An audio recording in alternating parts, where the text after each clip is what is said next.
बिहार जब तक उठ करके नहीं खड़ा होगा, इस बेकाबू बैल को लगाम नहीं लगाया जा सकता है।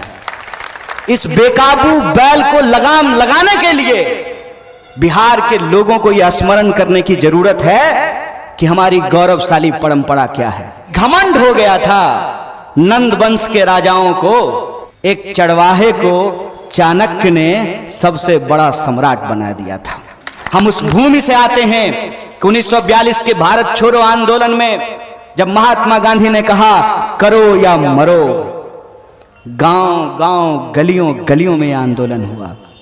कोई ऐसा गांव नहीं है जहां आपको कुछ स्वतंत्रता सेनानियों का परिवार नहीं मिलेगा। गांधी जी बाबा के नेतृत्व में हमारे परिवार के हर नौजवान इस देश की आजादी के लिए लड़ रहे थे। आपको यह तय करना है, जिनको देश बेचना है वो भाजपा के साथ जाएं और जिनको देश बचाना है उनको कांग्रेस के साथ आना पड़ेगा। इतिहास बदलने की बात करते हैं। अरे साहब, जिससे वर्तमान नहीं संभल रहा हो वो इतिहास क्या बदलेगा। कुछ दौर है कि हस्ती मिटती नहीं हमारी, सदियों रहा है दुश्मन दौरे जमा हमारा। मेरा नाम कन्हैया है। मेरी मां ने नहीं सोचा था कि मोदी नाम का कोई आदमी देश का प्रधानमंत्री होगा, कि अगर कंस है तो कन्हैया भी होगा। बिल्कुल चिंता की बात नहीं है। ठेठ बिहारी आदमी हैं। हमारे यहां एक बात कही जाती है, बंदर क्या जाने अदरक का स्वाद। और अगर हम और बेगूसरैया भाषा में बोलें तो कहते हैं उसको बानर क्या जाने आदि का स्वाद। तो उस मुहावरे के तर्ज पे मैं ये कहता हूं, जैसे बानर क्या जाने आदि का स्वाद, वैसे संघी क्या जाने आजादी का स्वाद।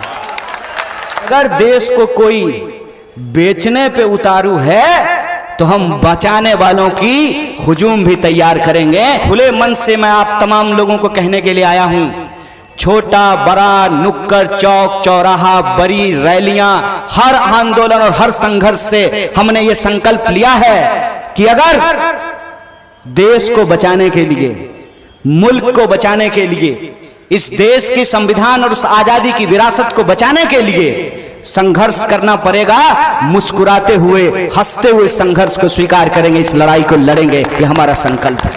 आजादी का आंदोलन जिस पार्टी ने लीड किया है, आजादी के आंदोलन की जो विरासत है, उस विरासत के आधार पे जो संविधान की रचना हुई है, और उस मंत्रिमंडल की खासियत देखिए। पंडित जवाहरलाल नेहरू देश के पहले प्रधानमंत्री हैं। वो इतने सहिष्णु थे कि उसी मंत्रिमंडल में डॉक्टर बाबा साहब भीमराव अंबेडकर भी थे और श्यामा प्रसाद मुखर्जी भी थे।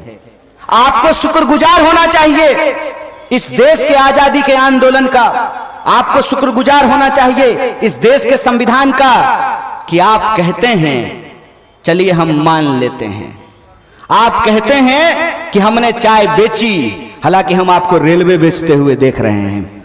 टीवी में दिन रात मुर्गा लड़ाई चलता है, और मैं हाथ जोड़ करके आपसे निवेदन करता हूं कि अगर मुझे किसी विरासत से जोड़ना है तो गांधी की विरासत से जोड़िए, मुझे गोडसेवादियों से मत जोड़िए।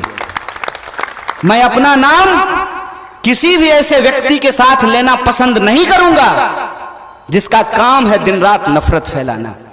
यह मेरी मजबूरी है, मैं वो करना नहीं चाहता हूं, मैं करना नहीं चाहता हूं।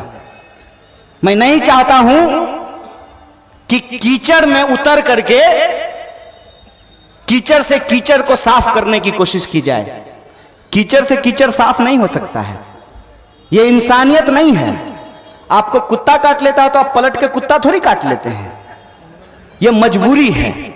यह मजबूरी इसलिए है कि मैं इनको बताना चाहता हूं कि इस भ्रम में मत रहो कि तुमको लोगों ने वोट दे दिया, तो जिन मुद्दों के ऊपर तुमको वोट दिया है तुम उन मुद्दों पे काम ना करके दिन रात हिंदू मुसलमान करके समाज में नफरत फैलाओगे और तुमको कोई बोलने वाला नहीं है, तो हम डट करके खड़ा हैं, हम बोलेंगे।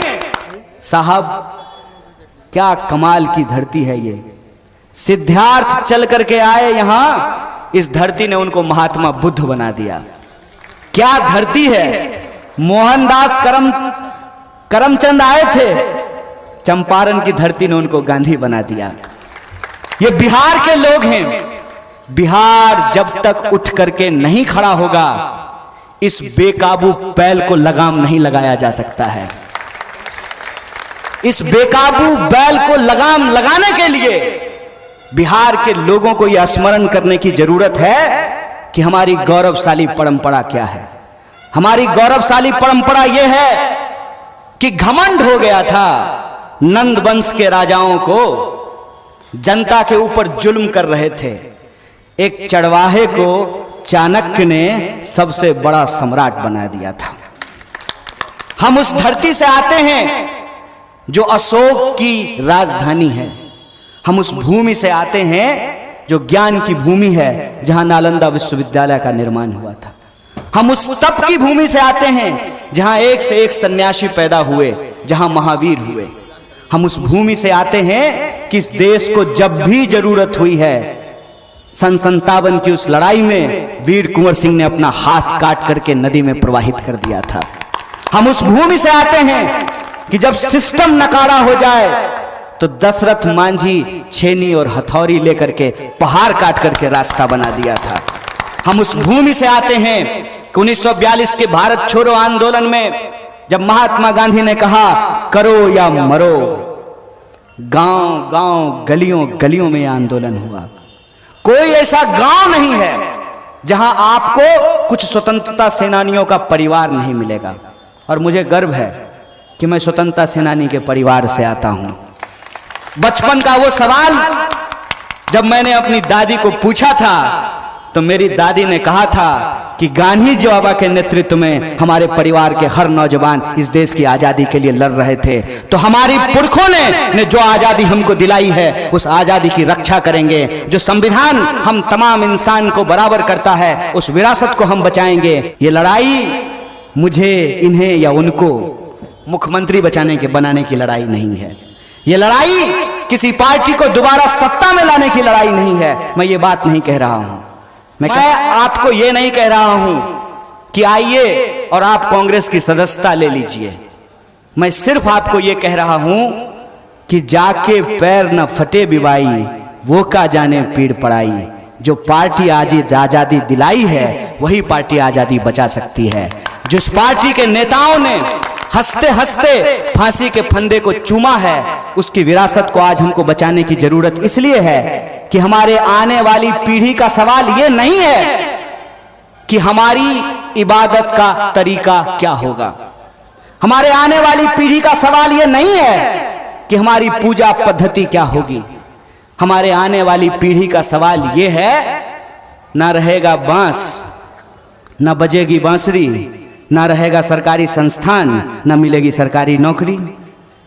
हमारी पीढ़ी का सवाल यह है कि 45 साल में, इस आंकड़े को याद रखिएगा, विपक्ष अगर एक झूठ बोले तो सीधा जेल जाता है। सत्ता पे बैठे लोगों का राज है, जो मुंह में आता है बकता है। 45 साल में पहली बार देश में सबसे ज्यादा बेरोजगारी है।